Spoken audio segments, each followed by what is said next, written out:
नेपाल में जेनजी की क्रांति के बाद पूरा नेपाल हिल गया है। अब स्थिति बेहतर हो रही है। तो धनगढ़ी में क्या कुछ हुआ और क्या कुछ दिखा, हमारे संवाददाता कुमार अभिषेक की एक्सक्लूसिव ग्राउंड रिपोर्ट।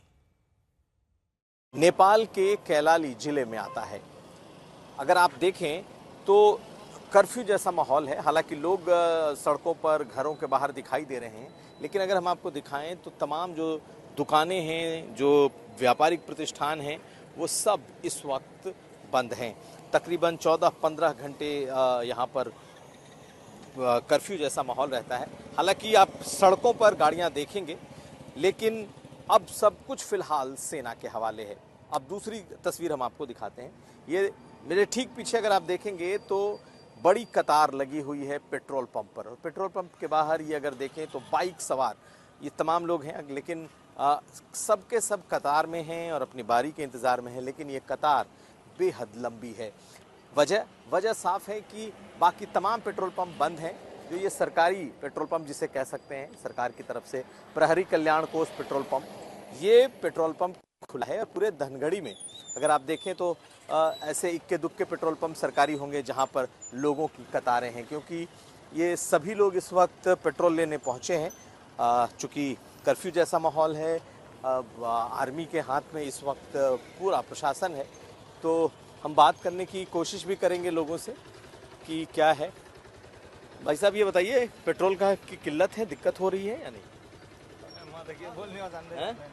नहीं बात कर पाएंगे। ये जो पेट्रोल की लाइन है, ये किस लिए लगी हुई है? क्या पेट्रोल पंप बंद हैं या फिर पेट्रोल की कमी हो रही है? ये पेट्रोल का कमी नहीं है। इसका रीज़न है अभी नेपाल में थोड़ा क्या बोलते हैं, अशांति है, जेएनजी का हाँ, आंदोलन हुआ था वाला, हाँ। इसलिए थोड़ा नेपाल का वो खराब है। तो बाकी पेट्रोल पंप खुले हैं कि बंद है? नहीं, अभी तो बंद है। कोई खुला होगा वो मालूम नहीं है, हाँ। लेकिन बाकी तो इधर नहीं है खुला। तो अगर हम आपको दिखाएं तो ये कतार देखिए, पेट्रोल पंप के बाहर कतारें हैं। और सचमुच इस वक्त जो कह सकते हैं कि लोगों का कहना है कि पेट्रोल की किल्लत नहीं है, लेकिन पेट्रोल पंप बंद है और इस वजह से ये लंबी लंबी कतारें आपको दिखाई देंगी। तो अगर आप सड़क पे भी देखें तो आपको लंबी कतार इस वक्त पेट्रोल पंप की दिखाई दे रही है। आज काठमांडू की सुबह पिछले कुछ दिनों से बिल्कुल अलग रही। सहमे लोग सड़कों पर आए, जरूरत के सामान के लिए बाजार तक निकले, लेकिन हर किसी की नजर राष्ट्रपति के घर पर थी। वहां बैठक चल रही है। अमित भारद्वाज हमारे संवाद। 9 सितंबर की नेपाल की क्रांति के बाद अब काठमांडू में स्थिति फिर से सामान्य होती जा रही है। जगह जगह पे आपको आर्मी के इस तरह के बैरिकेड्स दिखाई देंगे और नेपाल के हर जरूरी जगह पे अभी भी आर्मी तैनात है। सुबह और शाम में ट्रैफिक सुचारू रूप से आपको चलता हुआ दिखाई देगा। कर्फ्यू में 2 घंटे के लिए ढिलाई इस वजह से दी जा रही है ताकि लोग अपने घरों से जरूरी सामान लेकर वापस घर को जा सकें, या जो एसेंशियल सर्विसेज में काम करते हैं वो अपने दफ्तरों तक जा सके। फिलहाल आर्मी 3 क्षेत्रों पर नेपाल में काम करती हुई आपको दिखाई देगी, जिसमें सबसे प्रमुखता से लॉ एंड ऑर्डर यानी कि कानून व्यवस्था को बनाए रखने का मामला है, और इसके साथ साथ सरकार गठन को लेकर जो सवाल फिलहाल नेपाल में बना हुआ है, उस सवाल का जवाब ढूंढना है। आज तक को मिली जानकारी के हिसाब से सुशीला कर्की का नाम लगभग अंतरिम सरकार के अध्यक्ष के तौर पर तय हो चुका है। कल देर रात तक अंतरिम सरकार को लेकर आर्मी की लीडरशिप, जेनजी डेलीगेशन और सुशीला कर्की के बीच बात होती रही।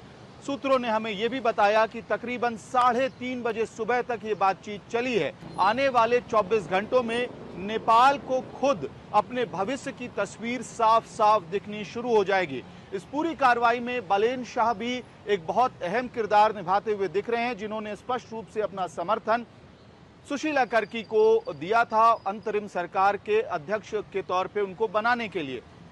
अगर यहां से सब कुछ ठीक जाता है तो संभवतः आने वाले दिनों में अंतरिम सरकार का गठन हो जाएगा, जिसमें किस तरह से जेनजी डेलीगेशन की भागीदारी होगी, एक्टिविस्ट की भागीदारी होगी, और आगे किस तरह से फ्रेश इलेक्शंस यानी कि दोबारा नेपाल में चुनाव कराए जाएंगे, इन सारे बातों पर तस्वीर साफ हो जाएगी। अमित भारद्वाज, काठमांडू, आज तक। और आइए अब हम आपको दिखाते हैं क्रांति के बाद के निशान। नेपाल के ट्रैफिक ऑफिस पर युवा फोर्स का गुस्सा फूटा तो हर तरफ वहां तबाही ही तबाही दिखाई दी है। आशीष श्रीवास्तव की रिपोर्ट।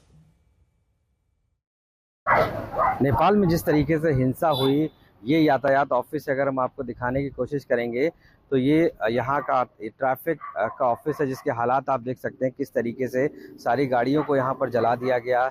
यहाँ से सभी तरीके के जो सामान है वो ले लिए गए और कहीं ना कहीं आप जो देख सकते हैं वो सारा स्ट्रक्चर अभी पड़ा हुआ है, लेकिन सब जला हुआ है। ये पूरे यहाँ से यातायात सुरक्षा व्यवस्था की जाती थी, लेकिन अब ये हालात हैं कि सब कुछ यहाँ पर ख़त्म कर दिया गया, यानी कि कोई ट्रैफिक नहीं, कोई पुलिस नहीं, कोई कुछ नहीं, सब कुछ नेपाल में इस तरीके का है।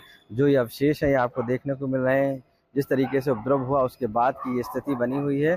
और इसी को लेकर सारी चीज़ें अगर आप देखेंगे तो तोड़कर एक तरह की ये ट्रैफिक ऑफिस है नेपाल का, और ट्रैफिक की स्थिति कर दी गई है कि पूरी तरीके से ये अब एक अवशेष के रूप में रह गया है और पूरा नेपाल में इसी तरीके के ऑफिसों के हालात कर दिए गए हैं जो आप तस्वीरों में देख रहे हैं। तो कहीं ना कहीं ऐसे जो अवशेष हैं वो सब पड़े हुए हैं, ये जो गाड़ियां हैं वो ऐसे ही जली हुई पड़ी हुई हैं और अब पूरी तरीके से यातायात ऑफिस कहीं ना कहीं अवशेष के रूप में बदल गए हैं।